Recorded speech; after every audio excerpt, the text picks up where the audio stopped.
Dinuka with Electro.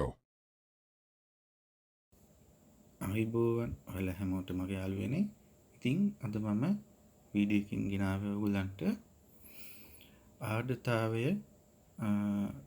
අපේ room එකේ පවත්වා ගන්න පුළුවන් පොඩි ගැජට් එකක්. ඉතින් අපි බලමු මොකද්ද මේ ගැජට් එක කියලා. අපි යමු වීඩියෝ එකට.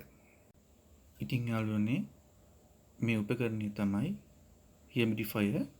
ඉතින් මේකෙන් අපිට පුළුවන් ජලය දාලා අපේ ආර්ද්‍රතාවය පවත්වා ගන්න ගොඩක් රස්නේ තියෙන කාලෙට මේක ගොඩක් වැදගත් වෙනවා. ඉතින් මේ අපි බලමු මේක කොහොමද මොනවද මේකේ තියෙන්නේ මොනවද මේකට අරංගුලා තියෙන්නේ කියලා අපි බලමු. මේ උපකරණේ කප් එක ගලවලා ගන්නකොට අපිට ඉස්සෙල්ලාම කූරක් වගේ එකක් පේනවා. ඒක හදලා තියෙන්නේ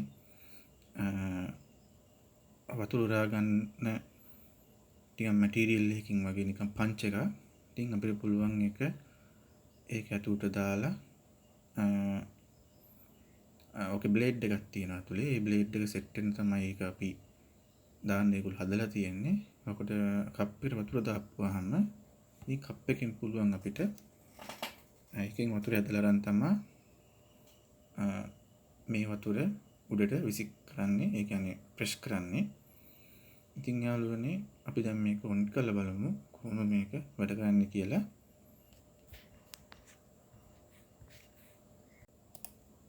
දැන් අපි මේක මේ විදියට කප් එක වතුර පුරව ගත්ත කප් එකක් මේ විදියට දා ගන්නවා, සෙට් කර ගන්නවා. ඊට පස්සේ USB එක හරහා අපි පවර් එක දැන් දෙන්න යන්නේ. උඩින් මේක USB එකක් පේනවා අපිට.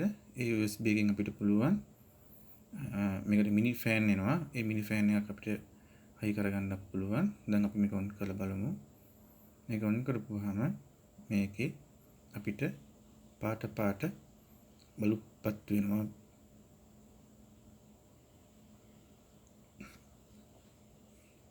මේ විදියට බලුප්පත් වෙනවා.